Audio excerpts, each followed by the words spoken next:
where immigration became a huge topic for the press, and it was immediately very popular. Why do you think that is? I think two things will always sell newspapers. One of them is Maddie McCann and one of them is migrants. Did you read the piece that Claude Blake wrote? Yes. I liked the idea of this historical reflection, but it feels so modern, it feels completely contemporary. I mean, apart from the wording and the linguistics about it, which I sort of enjoy, it feels like a hugely contemporary piece. You used the term cockroaches in a piece about migrants. Blake didn't go that far.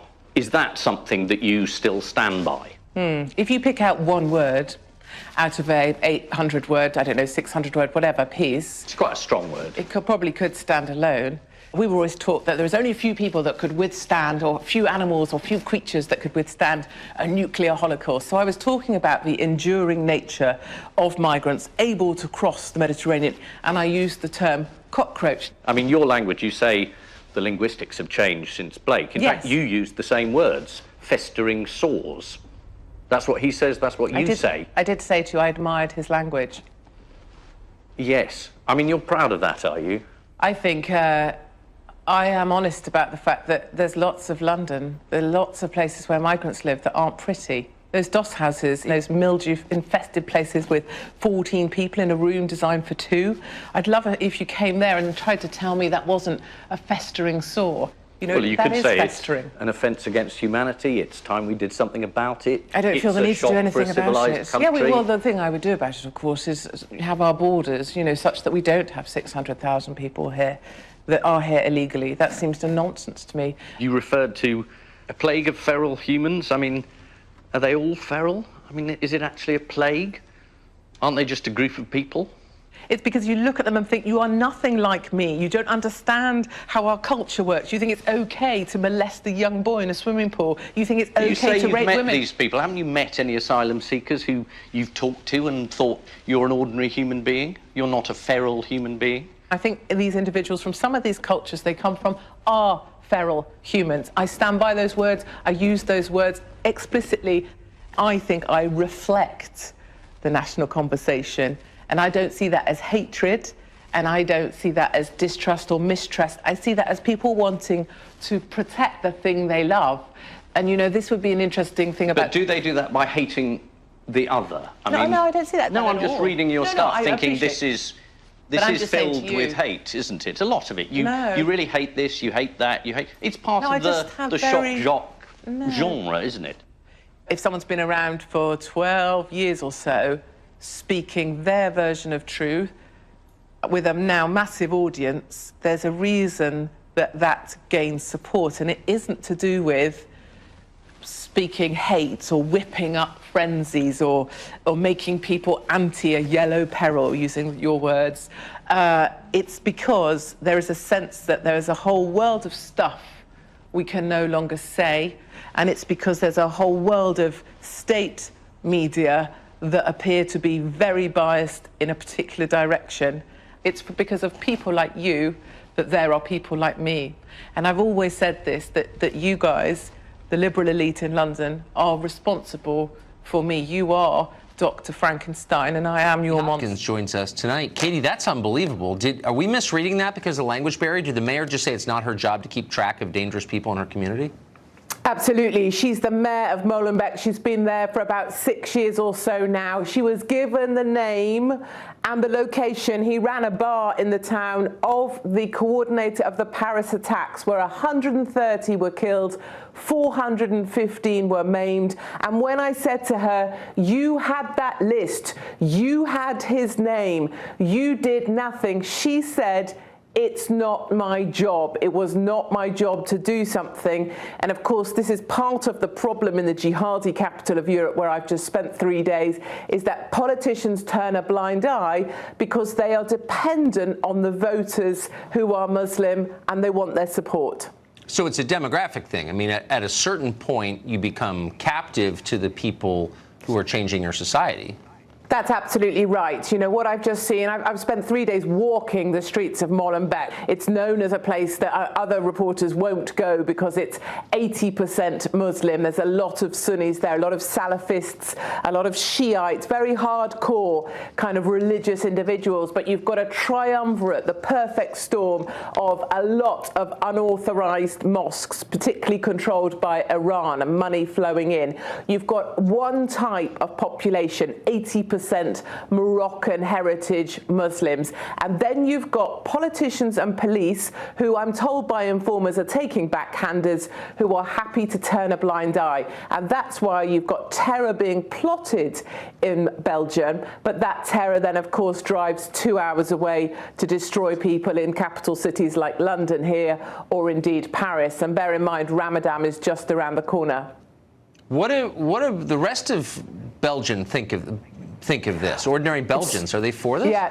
It's so interesting. Obviously, there's a great deal of white flight. I walk through, I think you have images and stills there, the marketplace. I was the only woman with my head uncovered. Everybody there is in a burqa. The Islam Party that are putting up 28 candidates in September, they want segregated transport, segregated living, and they want halal everywhere and Sharia. And I can see it coming. So there's a massive white flight. And academics and teachers and certain individuals will tell me their truths. They will tell me there are unauthorized mosques, that the teachers are giving up hope, that people want to move out, but they don't want to be seen to be saying that because it goes against the liberal narrative. But really, these areas still exist. There's a massive mosque there, run by Saudi. It was given a 99-year free lease on a massive building in Belgium as long as they could bring in extremist imams to have access to these migrants. And then we wonder why we end up living with the jihadis next door. Is this a permanent situation? Are these people residents, citizens of Belgium? I mean, is it temporary? No, it's not temporary at all. They have citizenship. 95,000 people live in Molenbeek. About 85% of them are Moroccan heritage, but they are French nationals, often Belgian born. But what's so interesting, in talking to a teacher today who didn't want to be on record, she was saying that her teaching colleagues find that no matter what, how many generations in they are, 3 generations in now, they always have one foot still in Morocco. And that's very much the point that she made. Those old Islamic and Muslim traditions matter more than any European heritage they may have. At the Battleground Talkers Not the Belgium tour. Most of us think of. Katie It's a Hopkins, pretty appropriate title, right, for right now. At times, it feels like we are all in a battle for what is right. Like we're at war. For those against those who want to take our country to hell in a handcart with no brakes. Fighting for the countries we love. Fighting for the future of our children, whom we love even more. And from where I come from, it feels a bit like living on the front line, if I'm honest with you. We're fighting a war we brought on ourselves, with open borders, unchecked immigration, and a knee-high Muslim mayor of London, who's about as useful as a chocolate teapot.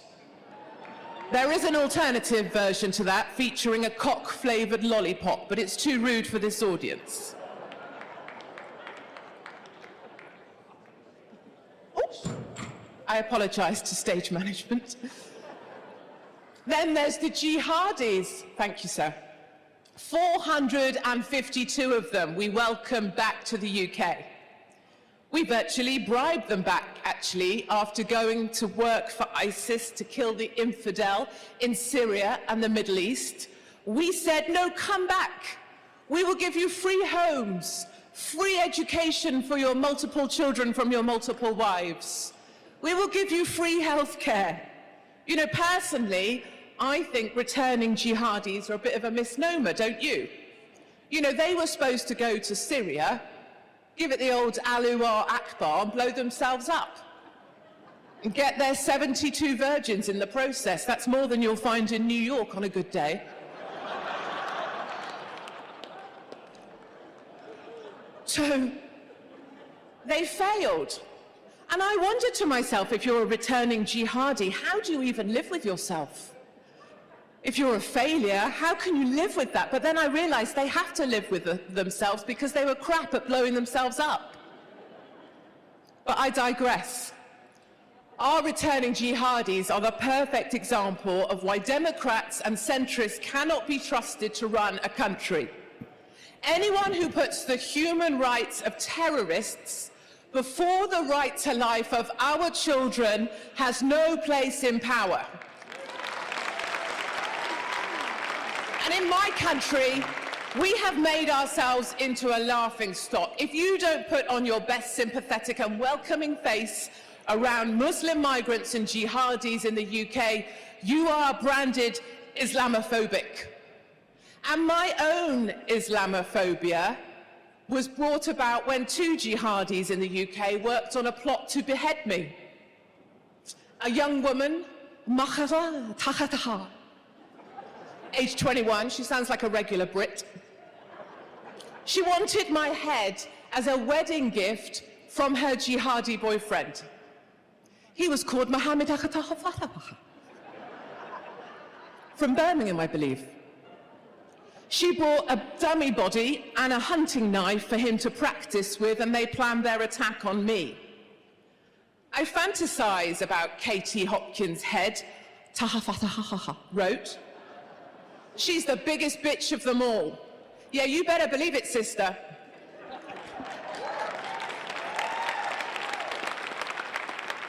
But their plan was foiled. The record of their conversations was used in evidence against them, and they were sent to prison, and they have now been locked up. And I live to fight another day with you all. Woo. Thank you. The Democrats usually boo at that point. I am a white Christian conservative. I am a wife and a mother, and I am proud to be all of those things. Where I come from, I'm right up there on the endangered species list with the black rhino. And he has an advantage because he's black.